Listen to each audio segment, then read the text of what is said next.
The wind howled like a living thing that night, rattling the windows of the old log cabin tucked deep in the Montana woods. Snow fell so thick it erased the world outside, swallowing the moonlight until everything turned white and wild. Inside, a single mother named Clara Whitmore huddled by the fire with her 8-year-old son, Eli, their last few logs crackling low. She was used to storms, to silence, and to survival. What she wasn't used to, what she never expected, was the knock that came at her door past midnight. It wasn't a polite knock. It was desperate, heavy, rapid, like someone's last chance. Clara froze. Out here, miles from town, people didn't just drop by, especially not during a blizzard. She grabbed the old shotgun her late husband had left behind and whispered for Eli to stay behind her. When she cracked open the door, her breath caught in her throat. 25 men stood outside, their faces red from the cold, beards frosted white, leather jackets stiff with snow. Motorcycles, half buried, lined the path behind them like fallen soldiers. One of the men stepped forward, pulling off his helmet. His lips were blue, his eyes hollow with exhaustion. "Ma'am," he rasped, his voice shaking, "we don't mean any trouble. We were on a charity run when the storm hit. The highway closed behind us. We've been stranded for hours. Please, can we just get warm? Just until morning." Clara's heart thudded. 25 men. Strangers. Bikers. And just her and Eli inside. Every instinct told her to say no, to protect her boy. But then she looked closer, the way one man was helping another walk, the tremor in their hands, the sheer hopelessness in their eyes. She made her choice. "Get inside," she said, pushing the door wide. Quickly. The bikers piled in, stomping snow off their boots, rubbing their hands, crowding near the fire.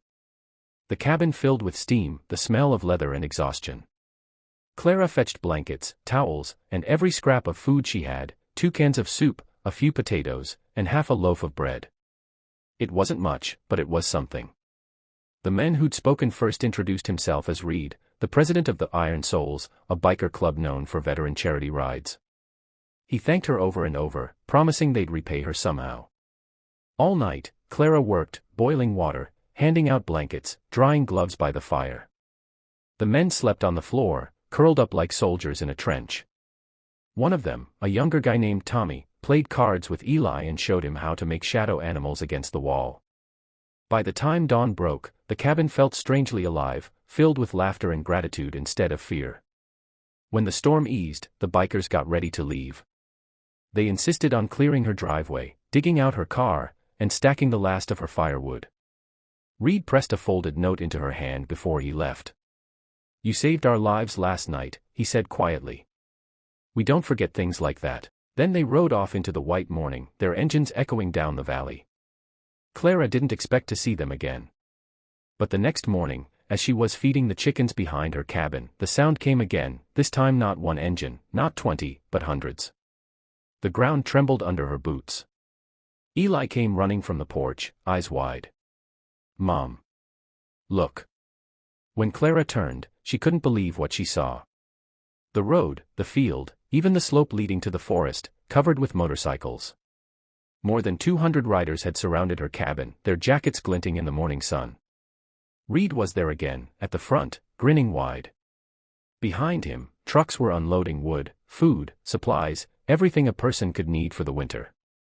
"We told you we don't forget," he called out over the engines. "You took us in when no one else would. So we figured we'd make sure you never have to worry about another winter again." Clara's hands trembled as tears filled her eyes. For years, she'd struggled, working 2 jobs, trying to keep Eli fed and warm, trying to rebuild after her husband's death. That night, she'd acted out of simple human decency. And now, here they were, 200 strangers returning that kindness 100-fold. They repaired her fence, replaced her broken roof shingles, restocked her pantry, and even brought gifts for Eli, a new coat, a school backpack, a toy motorcycle that made him laugh until he cried. But it wasn't just the things they gave. It was the message that lingered after the engines faded away. That one act of compassion, one frightened woman choosing kindness over fear, had set off a chain reaction of goodness that no one could have predicted. In the months that followed, the Iron Souls kept in touch. They visited often, helped her chop wood, fixed her generator, even built a ramp for her porch when her mother came to live with them. Clara's small cabin became a gathering place, not just for bikers, but for neighbors who'd once kept their distance. And in that place, surrounded by the laughter of her son and the roar of motorcycle engines, Clara realized something powerful. It doesn't take much to change the world, just one brave choice to open a door when others would keep it closed. By the time spring rolled around, a handmade sign hung above her cabin's porch. It read, "The warm place, where strangers become family." And every biker who passed through those mountains knew exactly what it meant. Moral: sometimes, the smallest act of kindness can echo louder than 1,000 engines. When the world feels cold, be the one who opens the door.